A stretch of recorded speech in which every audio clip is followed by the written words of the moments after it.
Hello students, आज की video में हम एक्सरसाइज 9.4 की एग्जाम्पल्स को डिटेल में डिस्कस करने वाले हैं। अब जैसा कि आपको पता है, कोई भी एक्सरसाइज हो, चाहे वो इजी हो चाहे वो टफ हो, उसका आपको बेसिक जो है वो अच्छे से क्लियर होना चाहिए। अब इस एक्सरसाइज का जो बेसिक पार्ट है वो मैं आपको लास्ट वीडियो में करवा चुका हूँ। इस वीडियो का लिंक आपको ऊपर आई बटन और नीचे डिस्क्रिप्शन बॉक्स में मिल जाएगा। अब उसमें मैंने बेसिकली आपको क्या बताया था कि जो डिफरेंशियल इक्वेशन है उनको सॉल्व करने के 3 डिफरेंट मेथड्स हैं हमारे पास। तो जो भी डिफरेंशियल इक्वेशन को हम सॉल्व करेंगे उसके लिए हमें किसकी हेल्प लगेगी? यस, इंटीग्रेशन की। ठीक है। अब उसके बाद मैंने आपको बताया था कि इसके 3 डिफरेंट मेथड्स हैं: variable separation method, homogeneous differential equation और लीनियर डिफरेंशियल इक्वेशन।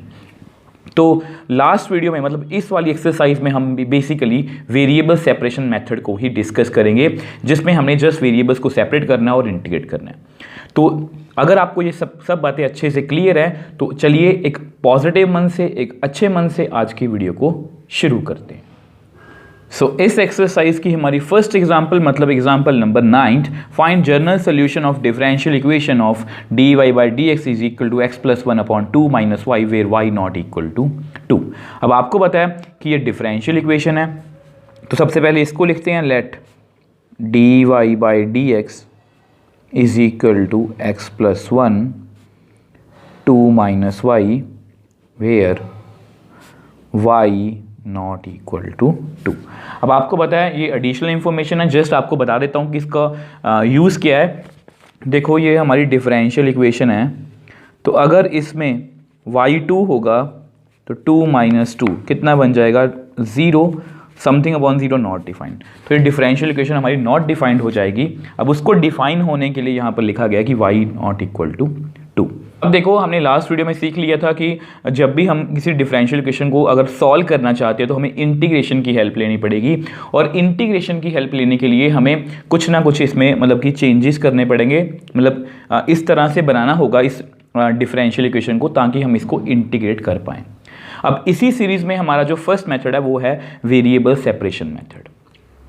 अब यहाँ पर मैं आपको एक बात क्लियर कर देता हूँ कि ऐसा नहीं है कि आपको वहाँ पर क्वेश्चन में एग्ज़ाम्स में लिखा आएगा कि इसको वेरिएबल सेपरेशन से करना है, या इसको आपको होमोजीनियस डिफरेंशियल इक्वेशन से करना है, या इसको आपको लीनियर डिफरेंशियल इक्वेशन की फॉर्म में करना है। ऐसा कुछ भी कहीं पर भी लिखा नहीं होगा।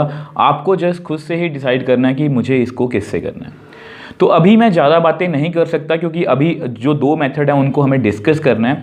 तो अभी के लिए आप इतना मान लो कि सबसे पहले आप कोई भी क्वेश्चन आए उसमें से आप वेरिएबल्स को सेपरेट करके देखो कि क्या y और x सेपरेट हो रहे हैं या नहीं।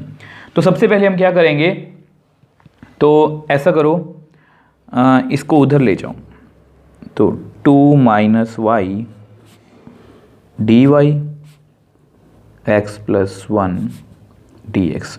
अब इसमें मैंने आपको एक बात बताई थी कि हमेशा dx ऊपर जाएगा, dx कभी भी नीचे नहीं आ सकता।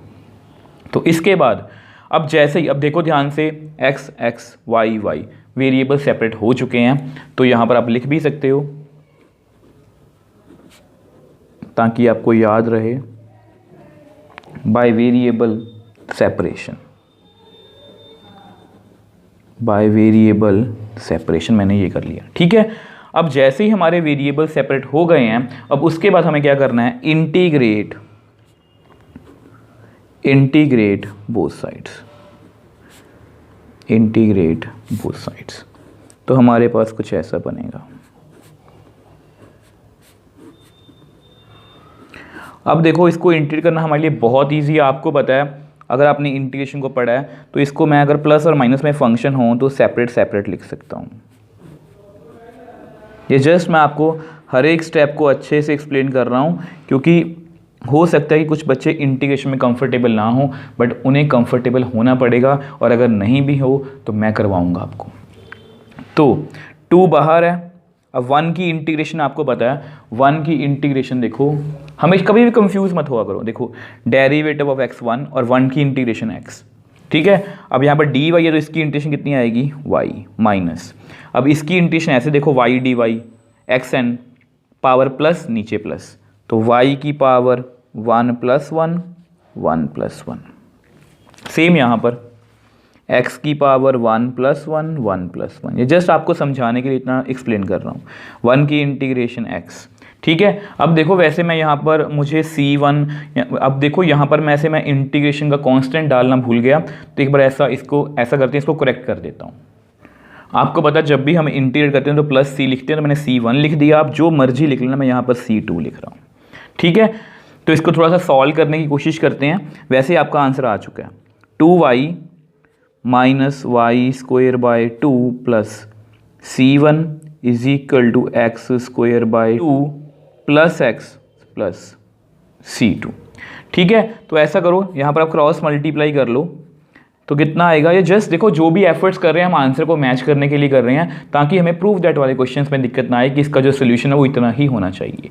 तो इसको cross multiply 4y - y² + 2c1 / 2। Same यहाँ पर भी कर लो, x² + 2x + 2c2 / 2। अब क्लियरली ये 2 और 2 आपस में कैंसिल आउट। इस सारी टर्म्स को उठा के आप उधर ले जाओ, तो वहाँ पर कितना है, x² + 2x, इसको उधर लेके गए तो +y², इसको उधर ले गए तो -4y। अब इसको उधर लेके गए तो वहाँ पर कितना है, 2c2 - 2c1 = 0। अब ये जो कांस्टेंट है, अब ये कांस्टेंट है ना, तो इसको आप एक कांस्टेंट के रूप में लिख सकते हो। जैसे अगर इसको मैं कंपाइल करना चाहूँ, x² + y² + 2x - 4y + c = 0। अब ये क्या है, हमारा general solution of differential equation, where जो c है वो कितना है, c है वो कितना है, 2c2 - 2c1। अब ध्यान से देखो स्टूडेंट्स, ये हमारा क्या है, जनरल सोल्यूशन। अब इसमें आर्बिट्री कांस्टेंट कितना है, 1, सिर्फ c, ठीक है। अब देखो अगर हम देखो सोल्यूशन का मतलब क्या है कि अगर आप इसको डिफरेंशिएट करोगे ना, तो वापस से ये इस फॉर्म में कन्वर्ट हो जाएगा। तो बेसिकली हमने क्या सीखा, जब भी कोई डिफरेंशियल इक्वेशन आएगी तो सबसे पहले हम उसको वेरिएबल सेपरेशन, अभी के लिए आप ये समझ लो कि हमें इसको सबसे पहले वेरिएबल सेपरेशन ही देखनी है कि उसमें हम वेरिएबल सेपरेट कर सकते हैं या नहीं कर सकते। अगर हम कर सकते हैं तो कर देंगे, इंटीग्रेट किया और हमारे पास हमारा आंसर आ गया। सो नेक्स्ट एग्जाम्पल 10th की बात करते हैं कि find the general solution of differential equation dy/dx = 1 + y² / 1 + x²। तो सबसे पहले डिफरेंशियल इक्वेशन को लिखते हैं, ठीक है, 1 + y² / 1 + x²। अब आपको पता है अभी के लिए हम क्या सोचेंगे कि इसको हम सबसे पहले क्या करेंगे, कोई भी डिफरेंशियल इक्वेशन आए हम सबसे पहले उसको सेपरेट करने की कोशिश करेंगे कि देखो कि क्या x और y सेपरेट हो सकते हैं या नहीं। तो देखो अगर मैं इसको सेपरेट करने की कोशिश करूं, आपको पता है कभी भी कंफ्यूज नहीं होना कि किसको मुझे इधर उधर शिफ्ट करना है। हमेशा अपने माइंड में एक बात का ध्यान रखना है कि dy ऊपर है तो मुझे dx भी ऊपर चाहिए, तो dx ऊपर चला गया, तो यानी कि इसमें 1 + y² को इधर लेके आ सकता हूं और इस 1 + x² को आप इधर ही रहने दो। तो मैंने क्या किया, dx को उधर ले गया, 1 + y² नीचे आ गया। तो ध्यान से देखो ये सारा y में है, ये सारा x में है। अब यहाँ पर ना आपकी NCERT में एक बात लिखी गई है, मैं वैसे उन्होंने आधी बात लिखी है, मैं पूरी बात लिख रहा हूँ। उन्होंने लिखा है वेयर 1 + y² कांट बी = 0। मैं यहाँ पर एक बात ऐड करूँगा, 1 + x² नॉट = 0, ये भी लिखना चाहिए उनको। अब ये 0 क्यों नहीं है, आपको पता है कि y² या x² ये हमेशा एक पॉजिटिव क्वांटिटी है, और पॉजिटिव क्वांटिटी में अगर आप कुछ ऐड कर रहे हो तो ये कभी भी 0 के इक्वल नहीं हो सकता। अब 0 नहीं हो सकता, मैंने आपको समझा दिया। अब ऐसे ही लिखने की नौबत क्यों आई है वो भी सुन लो, क्योंकि अगर ये 0 होगा, अगर ये 0 होगा तो dy/0, अगर ये भी 0 होगा तो dx/0, तो ये नॉट डिफाइंड हो जाएगा। तो इसलिए यहाँ पर लिखा गया है कि 1 + y² not equal to 0, 1 + x² not equal to 0। ठीक है, मेरी आदत है कि मैं आपको हर एक चीज़ बताता चलूँ। तो अब आपको क्या पता है, अब आपको पता है कि हमें इसको वेरिएबल सेपरेट हो चुके हैं हमारे। यहाँ पर आप लिख भी लो, by variable separation, by variable separation. By variable separation हमने सेपरेट कर लिए वेरिएबल, तो इंटीग्रेट इंटीग्रेट बोथ साइड्स। तो हम इसको इंटीग्रेट करेंगे।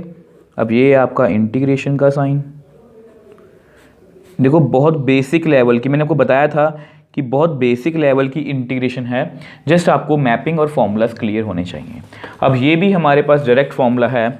आपको पता है कि देखो tan इनवर्स x का डेरिवेटिव कितना होता है 1/1 plus x square. Same way से 1/1 प्लस एक्स स्क्वायर dx की इंटीग्रेशन कितनी होगी tan इनवर्स x।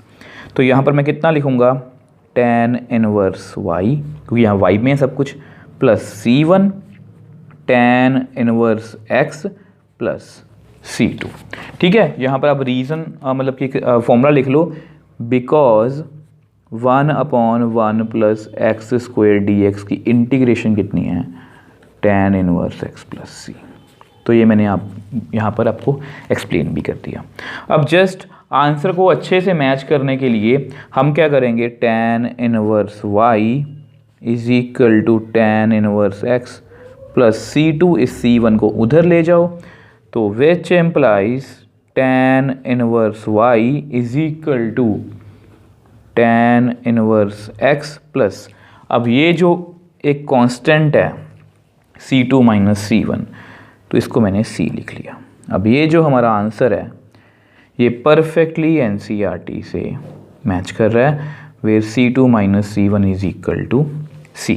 कुछ भी नहीं था, वेरिएबल को सेपरेट किया, इंटीग्रेट किया और हमारे पास हमारा आंसर आ गया।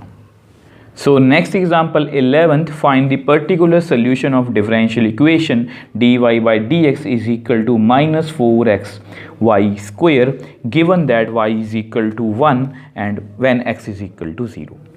अब ये जो एग्जाम्पल है ये भी मतलब सोल्यूशन के ऊपर ही बेस्ड है, बट इसमें जो नया वर्ड यूज़ किया गया वो पर्टिकुलर और y इज इक्वल टू 1 और x is equal to 0।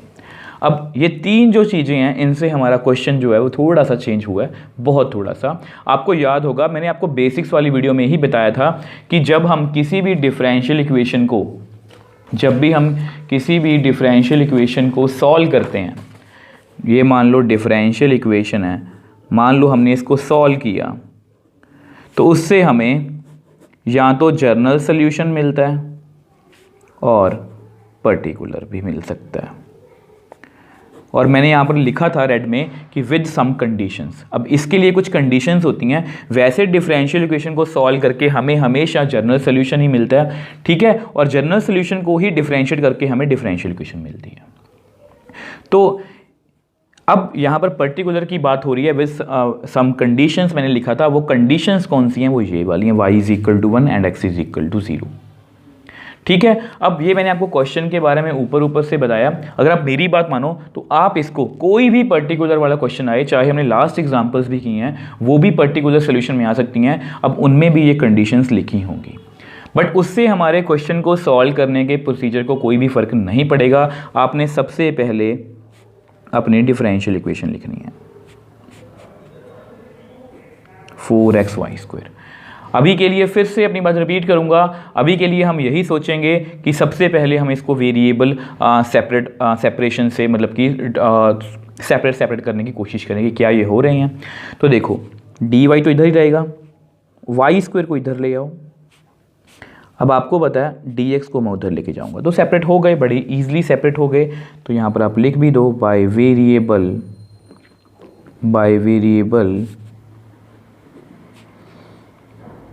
Separation, ठीक है, बाय वेरिएबल सेपरेशन। अब उसके बाद अब आपको पता है कि अब आपके जो वेरिएबल्स हैं वो सेपरेट हो चुके हैं, तो इंटीग्रेट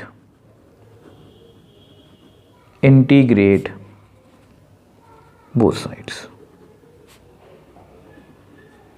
तो मुझे बेसिकली इंटीग्रेट करना है इसको, फिर -4 तो कांस्टेंट, इसको बाहर लिख लो तो x dx, ठीक है।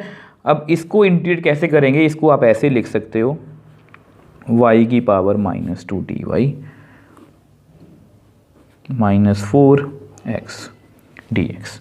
अब ये सिंपल है, आपको पता है x की पावर n की इंटीग्रेशन कितनी होती है n+1 divide by n+1। Same way से y की पावर -2 + 1 -2 + 1 प्लस c1, x की x 1 + 1 1 + 1 प्लस c2।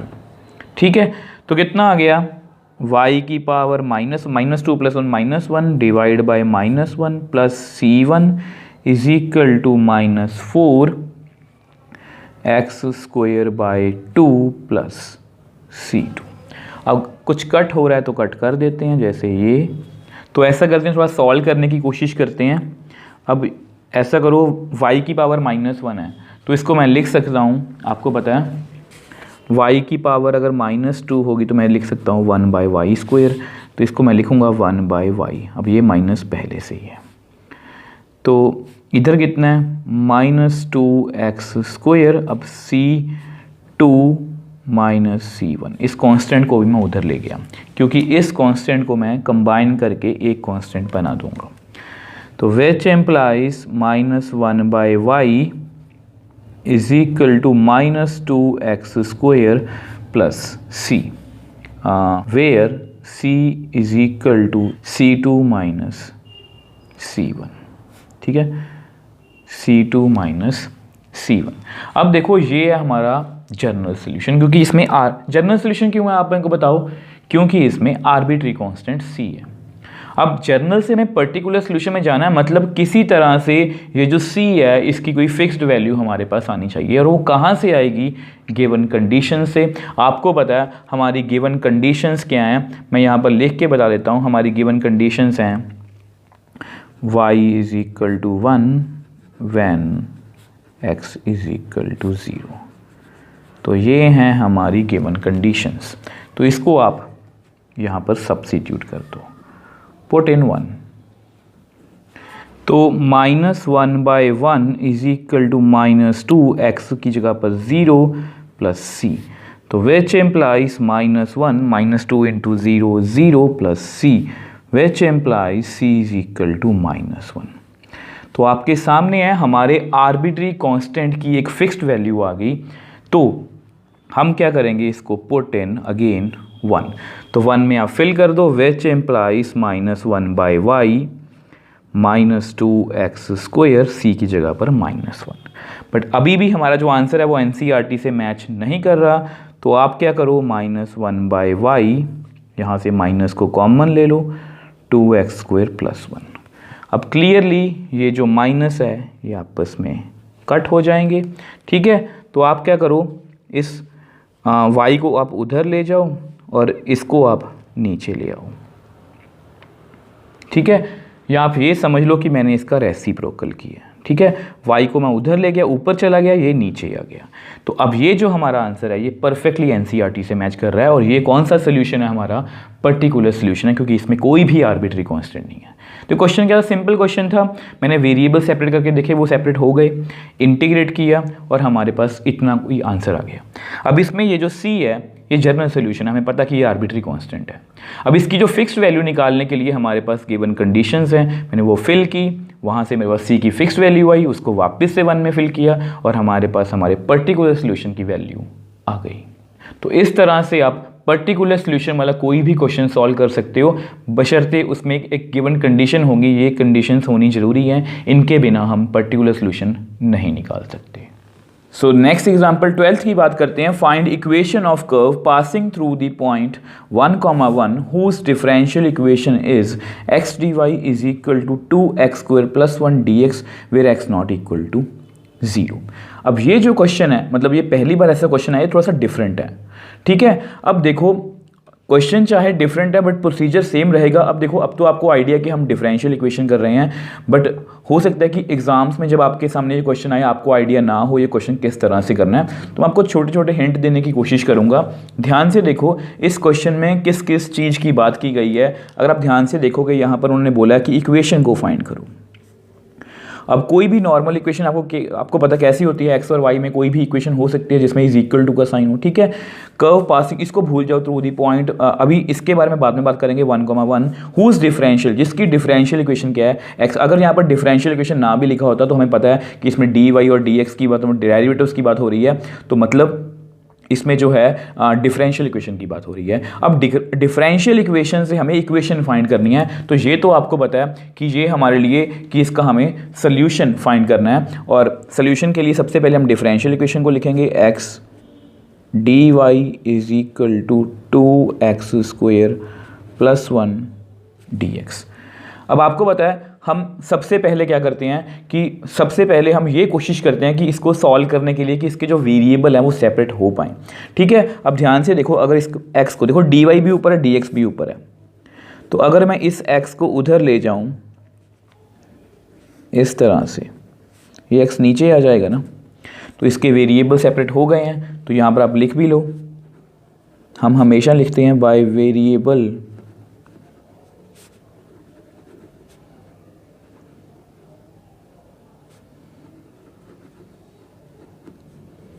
सेपरेशन। ठीक है, तो इसको थोड़ा सा सॉल्व कर लेते हैं।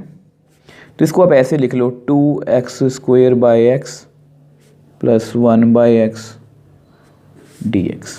ठीक है, तो इसको आप कट कर दो जो कट हो रहा है, तो हमारे पास कुछ फाइनल इतना बच गया, d y is equal to 2x plus 1 by x dx। अब क्या करेंगे, इंटीग्रेट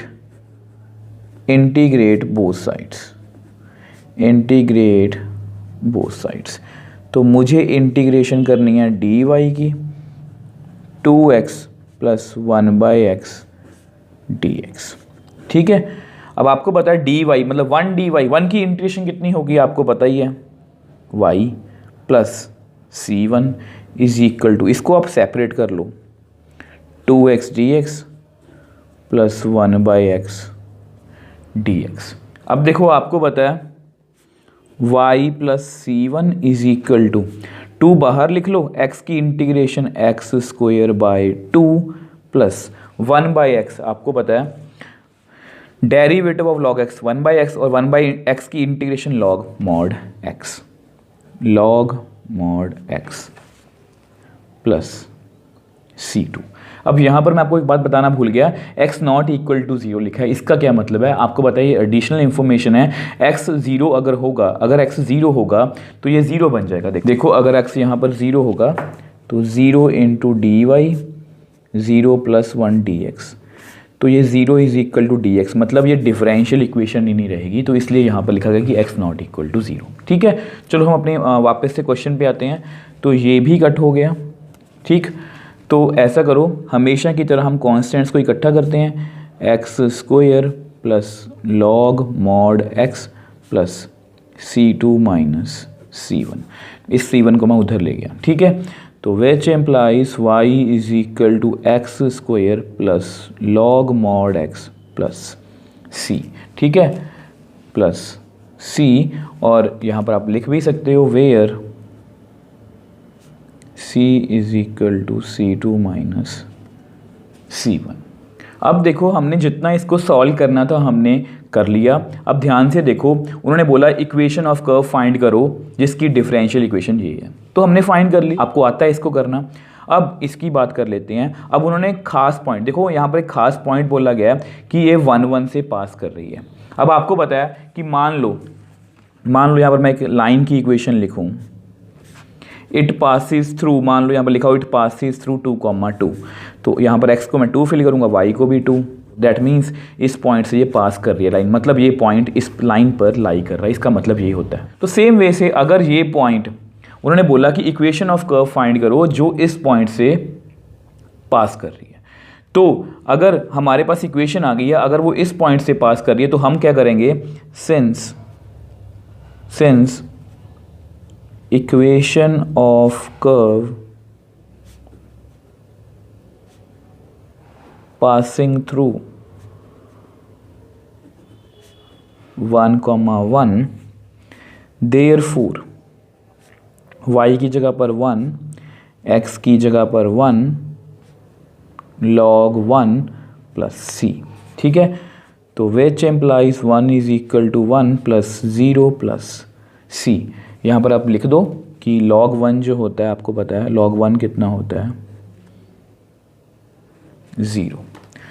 तो अब ये भी आपस में कट हो गया, तो यहाँ से हमारे पास c की वैल्यू कितनी आ गई, 0। पुट इन 1, तो यहाँ पर आप 1 लिख लो इसको। तो which implies y is equal to x square plus log mod x plus 0। अब ये जो हमारा आंसर है ये परफेक्टली एनसीईआरटी से मैच कर रहा है। देखो स्टूडेंट्स, इस क्वेश्चन को मतलब देखो क्वेश्चन में हमें कुछ भी नहीं किया, जस्ट उन्होंने डिफरेंट वे से क्वेश्चन पूछा कि इक्वेशन फाइंड करो जिसकी डिफरेंशियल इक्वेशन ये है। तो हमने डिफरेंशियल इक्वेशन लिख ली, वेरिएबल सेपरेट किए तो वो हो गए, उसको इंटीग्रेट किया तो हमारे पास ये आंसर आ गया। अब उन्होंने एक खास, अगर तो यहाँ पर 1,1 ना लिखा होता तो मैं यहीं पर क्वेश्चन अपना छोड़ देता कि ये इक्वेशन है उस कर्व की, ठीक है। अब उन्होंने बोला कि वो इस खास पॉइंट से पास हो रही है। अगर कोई भी कर्व किसी पॉइंट से पास हो रही है मतलब वो पॉइंट उस इक्वेशन पर लाई करता है। तो मैंने y की जगह पर यहाँ पर मैं लिख भी देता हूँ, देयरफॉर, यहाँ ऐसा लिखो therefore x is equal to 1 and y is equal to 1। तो मैंने यहाँ पर फिल कर दिया, वहाँ से मेरे पास c की वैल्यू आ गई, मतलब जनरल सोल्यूशन से हम पर्टिकुलर सोल्यूशन पे आ गए। तो c की वैल्यू 0 मैंने यहाँ पर फिल की और अल्टीमेटली हमारे पास हमारा आंसर आ गया। सो नेक्स्ट एग्जाम्पल 13th की बात कर लेते हैं। Find equation of curve passing through the point -2,3 given that slope of tangent to the curve at any point xy is 2x/y²। अब देखो स्टूडेंट्स, ये जो क्वेश्चन है, ये एग्जाम्पल जो है ये एक्चुअल में 12th एग्जाम्पल से भी डिफरेंट है, क्योंकि उसमें हमें ये बोला गया था कि इसकी इक्वेशन फाइंड करो जिसकी डिफरेंशियल इक्वेशन ये या मतलब कि ये है, मतलब डिफरेंशियल इक्वेशन हमें गिवन थी, हमें इक्वेशन फाइंड करनी थी। जस्ट डिफरेंट तरीके से क्वेश्चन पूछा गया था बट करना वही था, ठीक है। अब यहाँ पर हमें ना तो डिफरेंशियल इक्वेशन गिवन है और हमें पूछ रहे हैं कि फाइंड इक्वेशन ऑफ कर्व। तो इस क्वेश्चन को करने के लिए आपको जो मेन बात पता होनी चाहिए वो ये है, slope of tangent to the curve at any point. तो ये सबसे इंपॉर्टेंट वर्ड है। अब देखो स्टूडेंट्स, मैं आपको इसलिए नहीं ऐसे नहीं बोलता कि आप हमेशा बेसिक्स अपने क्लियर रखा करो। देखो, अगर आपने डेरिवेटिव्स को अच्छे से किए ना तो आपको पता है कि इसका मतलब क्या है। मैं थोड़ा सा आपको हिंट देना चाहता हूँ कि इसका मतलब जो है, इसके इस जो बात की मतलब कि जो बेसिक इसका जो बेस है वो डेरिवेटिव से जुड़ा है। अगर आपको नहीं समझ आ रहा तो मैं आपको थोड़ा सा समझाना चाहता हूँ। देखो, जिन बच्चों ने, मैं आपको कुछ दिखाना चाहता हूँ। देखो, जिन बच्चों ने डेरिवेटिव मेरे से पढ़ा है उनको ये पता होगा कि जब मैंने आपको डेरिवेटिव का बेसिक करवाया था तब मैंने आपको ज्योमेट्रिकल इंटरप्रिटेशन भी करवाई थी। अब उस टाइम हो सकता है कुछ बच्चों को लगे सर हम ये क्यों करें, हमें ये क्यों करना है, बट अल्टीमेटली अगर हम कुछ नया सीखते हैं तो उससे हमें कुछ ना कुछ मतलब कि वो हमेशा हमें हेल्प करता है। तो यहाँ पर मैंने आपको क्या समझाया था, अब मैं डिटेल में तो नहीं ज़्यादा जाऊँगा, जिन्होंने डेरिवेटिव्स की बेसिक्स वाली वीडियो देखी उनको पता है। अब यहाँ पर बेसिकली मैंने आपको क्या बताया था कि जब भी हम किसी भी पॉइंट पर डेरिवेटिव फाइंड करते हैं तो वो हमें क्या देता है, यूनिक स्लोप ऑफ टेंजेंट। यहाँ मैंने लिखा भी हुआ है, differentiability of a function F x eight any point P is the slope of tangent drawn at that point P. तो मतलब जब भी हमें स्लोप ऑफ टेंजेंट की बात की गई होती है तो दैट मीन्स उसका डायरेक्टली मतलब है कि हमें dy/dx मतलब डेरिवेटिव की वैल्यू दी गई है। अब इसको हम लिख के देख लेते हैं।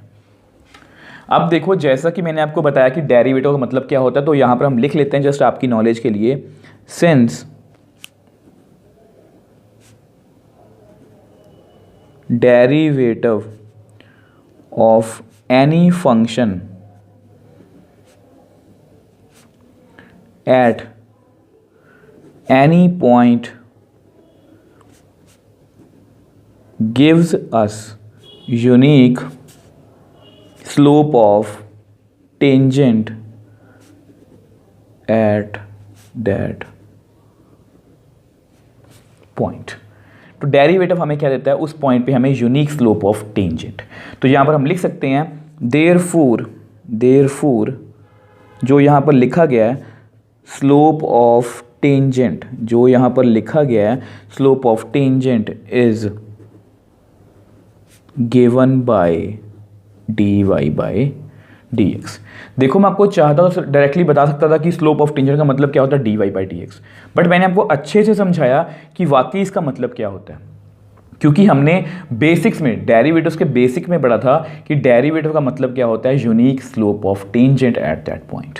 तो अगर slope of tangent to the curve at any point xy is 2x/y² which implies जो dy/dx है, स्लोप ऑफ टेंजेंट कितनी है 2x बाई वाई स्क्वायर, मतलब dy बाई डी एक्स कितना है 2x बाई वाई स्क्वायर, ये हमें गिवन है।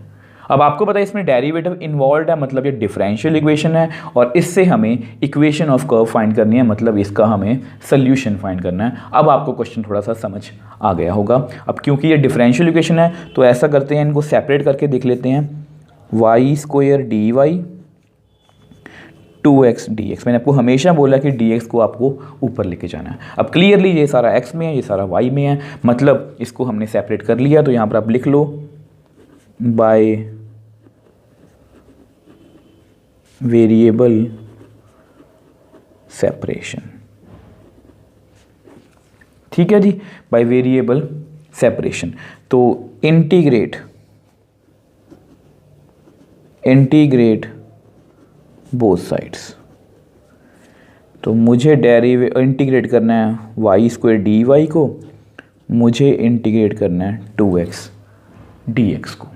तो वाई स्क्वायर की इंटीग्रेशन कितनी आएगी, y 2 + 1 divide by 2 + 1 + c1 2, x की इंटीग्रेशन x की पावर 1 + 1 1 + 1 + c2, तो which implies y 3/3 + c1 2x square by 2 + c2।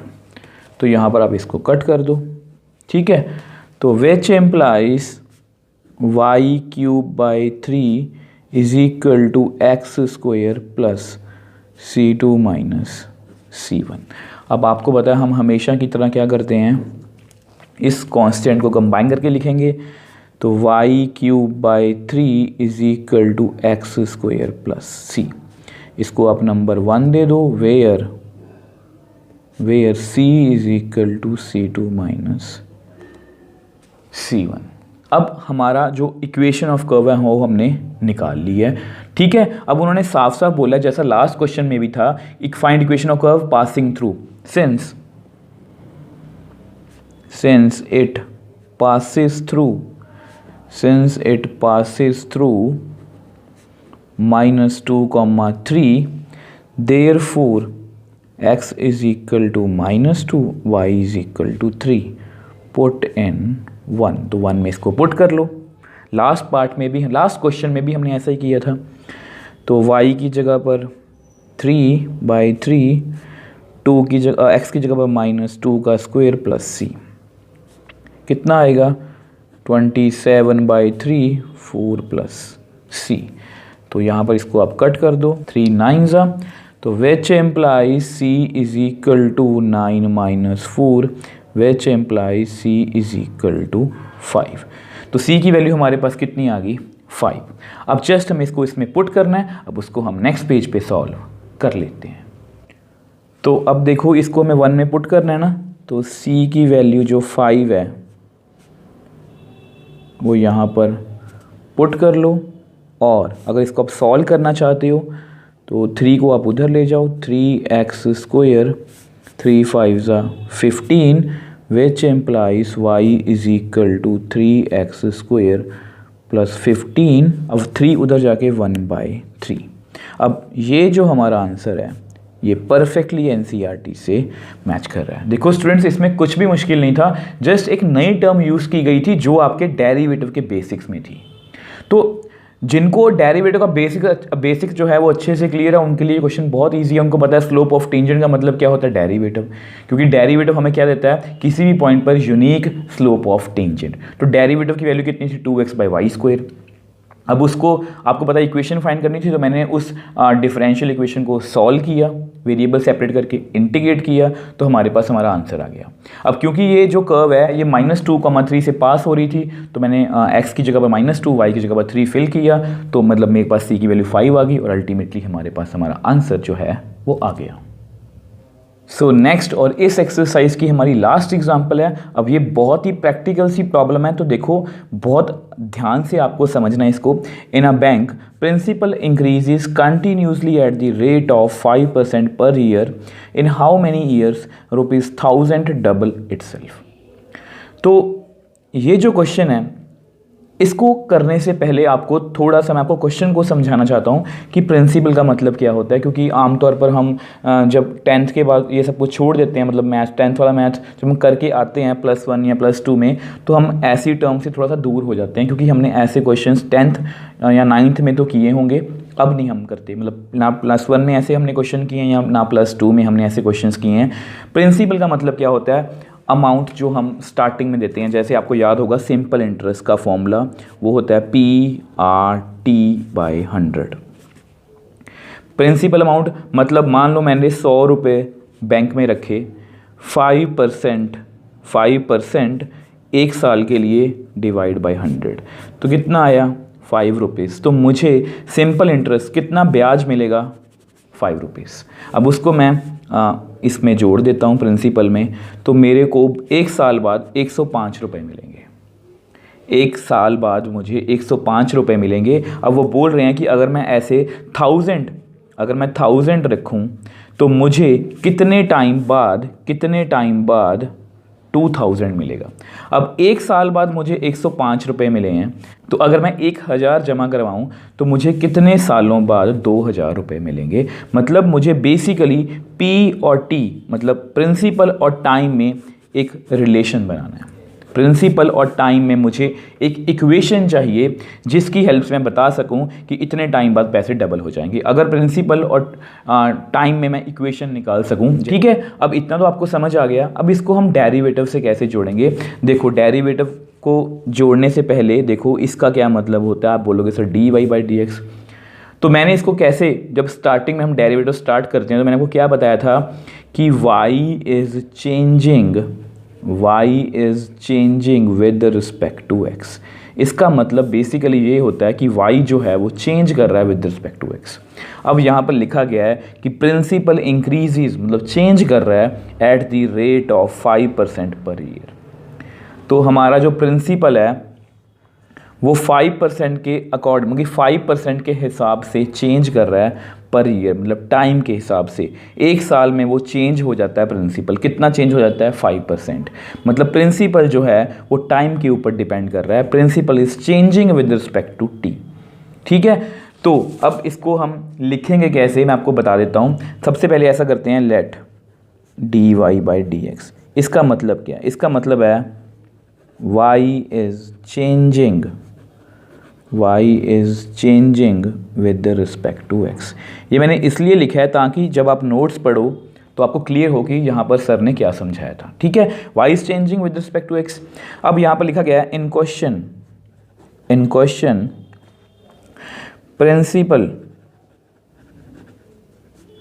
Principal increases मतलब changing at the rate of 5% per year मतलब टाइम। तो बेसिकली ध्यान से देखो, y is changing with respect to x मतलब dy/dx। Principal is changing with respect to time, तो इसको हम क्या लिखेंगे, which implies dp/dt, ठीक है, dp/dt। अब इसकी वैल्यू कितनी दी हुई है, अब देखो उसको भी मैं आपको समझा देता हूँ। बाद में लिख लूँगा कि p क्या है प्रिंसिपल, t क्या है टाइम। अब देखो मैंने आपको अभी समझाया था कि 5% का मतलब क्या होता है, किसी भी चीज़ का 5%। देखो मान लो 5% इंक्रीज़ हो जाए, मान लो 5% डिक्रीज़ हो जाए। मान लो ये 2 मार्केट्स हैं, एक इंडिया है, ठीक है, और एक चाइना है। मान लो किसी चीज़ का जो 100 रुपीज़ की चीज़ है वो इंडिया में उसका जो प्राइस है वो 5% इंक्रीज़ हो गया और चाइना में डिक्रीज़ हो गया। तो हम क्या करेंगे, हम 100 का 5% निकाल लेंगे, मतलब 5/100 मतलब 5। तो इंडिया में प्राइस इंक्रीज़ हुआ है तो इसको हम 5 ऐड कर देंगे, मतलब 105। अब चाइना में डिक्रीज़ हुआ है तो इसको हम -5 कर देंगे, मतलब 95।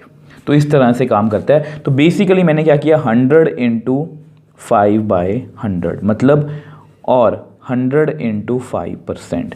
तो हम किसी भी चीज़ का अगर मुझे परसेंटेज निकालना है तो मैं ऐसे निकालता हूँ। तो dp/dt वो क्या हो रहा है, प्रिंसिपल चेंज हो रहा है कितना 5%। तो इसको मैं कैसे लिखूंगा, principal into 5/100 where P is principal and T is time. ठीक है, तो ये आई होप मैंने आपको ये जो मैंने लिखा है मैं आपको अच्छे से समझा पाया हूँ। फिर से एक्सप्लेन कर देता हूँ। Y is changing with respect to x d y by d x का मतलब ये होता है principal changing with respect to time, तो मैंने d p by d t लिखा, तो इसलिए इसको मैंने डेरिवेटिव से जोड़ दिया। तो अब हमारे पास ये डिफरेंशियल इक्वेशन है और मैंने आपको स्टार्टिंग में बता ही दिया कि हमें बेसिकली पी और टी में एक रिलेशन चाहिए, मतलब एक इक्वेशन चाहिए ताकि हम बता पाएँ। ठीक है, तो अब ये डिफरेंशियल इक्वेशन है तो इसको सेपरेट करने की कोशिश करते हैं। अब ऐसा करो, यहाँ पर P लिख लो 5/100, dt को आप उधर ले जाओ क्योंकि हम हमेशा ऐसे ही करते हैं। अब इसको आप कट करना चाहते हो तो कट कर दो, 5 1 5 2 20। तो विच एम्प्लाइज हमारे पास कितना आ गया, dp/p 1/20 dt। तो मैंने वेरिएबल सेपरेट कर दिए, जो यहाँ पर लिखना लिख दो बाय वेरिएबल सेपरेशन। तो हम क्या करेंगे, integrate both sides, integrate both sides, dp/p 1/20 dt की इंटीग्रेशन विच एम्प्लाइज, इसका आंसर कितना आएगा, log mod p plus c1 1/20 बाहर निकाल लो, 1 dt की इंटीग्रेशन कितनी होगी, t प्लस c2। ठीक है, अब ऐसा करते हैं, यहाँ पर जगह थोड़ी सी कम है, इसको हम नेक्स्ट पेज पे सॉल्व कर लेते हैं। अब देखो हम यहाँ पर पहुँच गए थे, थोड़ा सॉल्व करते हैं log p। अब मैंने यहाँ मॉड हटा दिया, इसका रीज़न मैं आपको अभी बताता हूँ, 1/20 into T plus c2 minus c1। तो इसको मैंने कंबाइन कर लिया। अब मैंने मॉड को क्यों हटाया, बिकॉज p इज प्रिंसिपल। ठीक है, प्रिंसिपल एंड जो प्रिंसिपल है, मतलब प्रिंसिपल मतलब मैं यहाँ पर लिख देता हूँ कोई अमाउंट होगी, कोई भी अमाउंट, किस मतलब कि रुपीज़ कुछ पैसे होंगे ना, कांट बी नेगेटिव। तो प्रिंसिपल की वैल्यू जो है वो नेगेटिव हो नहीं सकती, तो इसलिए मैंने मॉड को हटा दिया। ठीक है, which implies log p is equal to t/20 plus c where c is equal to c2 minus c1। ठीक है, तो अब हमारा जो मतलब क्वेश्चन है वो हमने अपना सॉल्व कर लिया। NCERT वाला ने थोड़ा सा इसको डिफरेंट तरीके से सॉल्व किया, मुझे लगता है कि ये ऐसा ही ठीक है। ठीक है, तो हमने इसको सॉल्व कर लिया, हमने बेसिकली P और T में रिलेशन तो निकाल लिया। अब ये जो C है ये आर्बिट्री कांस्टेंट है, अब इसकी वैल्यू मुझे नहीं पता, तो मुझे एक डायरेक्टली रिलेशन चाहिए ताकि मैं सीधा बता पाऊँ कि कितने ईयर्स में पैसे डबल होंगे। ठीक है, तो मुझे इसकी वैल्यू निकालनी है। अब देखो इस आर्बिट्री कांस्टेंट की वैल्यू निकालने के लिए देखो अकॉर्डिंग टू क्वेश्चन, ये जस्ट मैं आपके लिए लिख रहा हूँ, इसको आपको क्वेश्चन में एक्सप्लेन करने की जरूरत नहीं है। According to question, in how many years ₹1000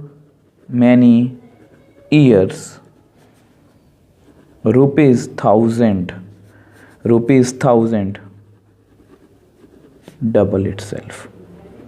मतलब उन्होंने हमसे ये पूछा। ठीक है, अब इसका मतलब क्या है, P प्रिंसिपल। ठीक है, मैं आपको समझाने की कोशिश करता हूँ। ठीक है, मान लो मैं किसी बैंक में गया, मैंने बैंक में एक अकाउंट खुलवाया और उसमें मैंने 1000 रुपीज़ डाल दिए। अब मुझे बैंक का रेट ऑफ इंटरेस्ट पता है, वो कितना देगा इंटरेस्ट, 5% पर ईयर। मतलब एक साल बाद मुझे, आपको पता है 1000 का अगर मैं 1000 का 5% करूँगा तो मुझे 50 रुपीज़ मिलेंगे, मतलब 1050 रुपीज़ मिलेंगे एक साल बाद। ठीक है, तो अब मैंने 1000 रुपीज़ डाले, तो अभी तो मुझे जो 1050 जो रुपीज़ मिलेंगे वो आफ्टर 1 ईयर मिलेंगे, एक साल बाद मिलेंगे।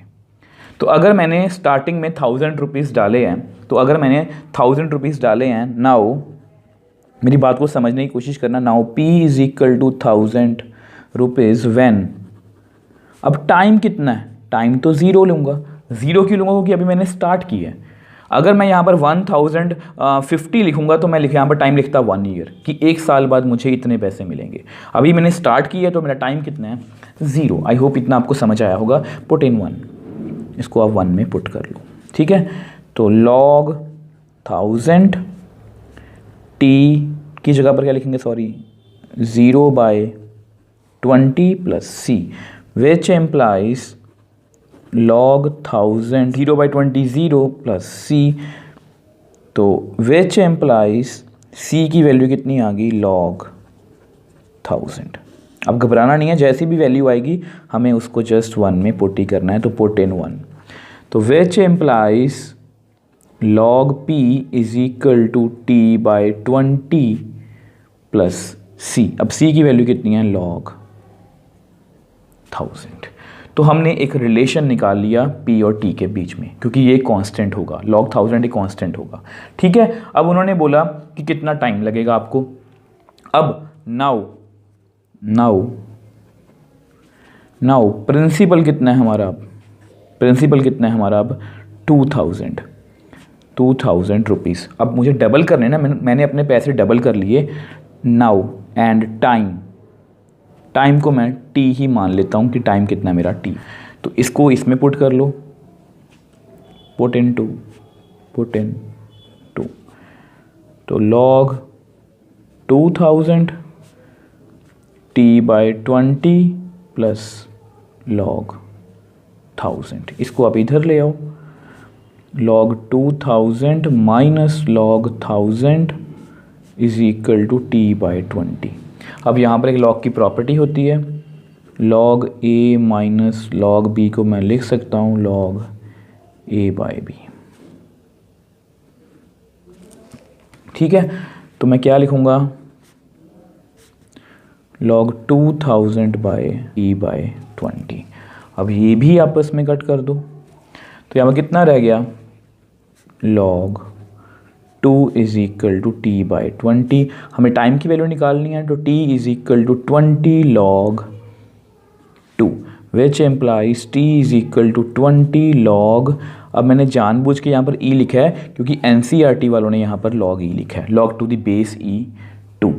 अब एक्चुअल में आपको पता होना चाहिए कि log to the base e को हम नेचुरल log बोलते हैं, और नेचुरल log जो होता है NCERT वाले क्या करते हैं, उसको वो log ही लिखते हैं। डेरिवेटिव्स में भी मैंने आपको बताया था, अगर नीचे बेस 10 हो तो उसको हम कॉमन log बोलते हैं, और अगर बेस नीचे e हो तो उसको हम नेचुरल log बोलते हैं। आप अपना आंसर यहाँ पर छोड़ सकते हो, इसमें कुछ भी दिक्कत नहीं है, ठीक है। अब हमें इतना बेसिकली टाइम लगेगा पैसों को डबल होने के लिए। log 2 की वैल्यू हम कैलकुलेट कर सकते हैं with the help of calculator, but exams में हमें अलाउड नहीं होता, तो हमें कैलकुलेट करने की भी जरूरत नहीं है इसको। तो इतने टाइम में हमारे जो पैसे हैं वो डबल हो जाएंगे। अब देखो, ये थोड़ा सा डिफरेंट क्वेश्चन था, एक बार जल्दी से इसको रिकॉल कर लेते हैं। अब देखो, बेसिकली हमारा क्वेश्चन ये था, अब प्रिंसिपल चेंज हो रहा था इसमें विद रिस्पेक्ट टू टाइम। मैंने आपको समझाया कि डेरिवेटिव का मतलब क्या होता है, y is changing with respect to x, मतलब प्रिंसिपल dp/dt। अब ऐसा क्यों लिखा? किसी भी चीज़ का हमें परसेंटेज निकालना हो, किसी भी चीज़ का अगर मुझे परसेंटेज निकालना है तो मैं ऐसे ही निकालूंगा 100 को। मान लो किसी चीज़ का जो प्राइस है वो 100 है, मैंने 5% निकाल लिया, मतलब 5 ऐड कर दिया, अगर डिक्रीज हुआ तो माइनस कर दिया, तो p इंटू 5/100, ठीक है। तो ये डिफरेंशियल इक्वेशन को मैंने वेरिएबल सेपरेशन से सॉल्व किया, और हमारे पास हमारा ये वाला जो आंसर वो आ गया।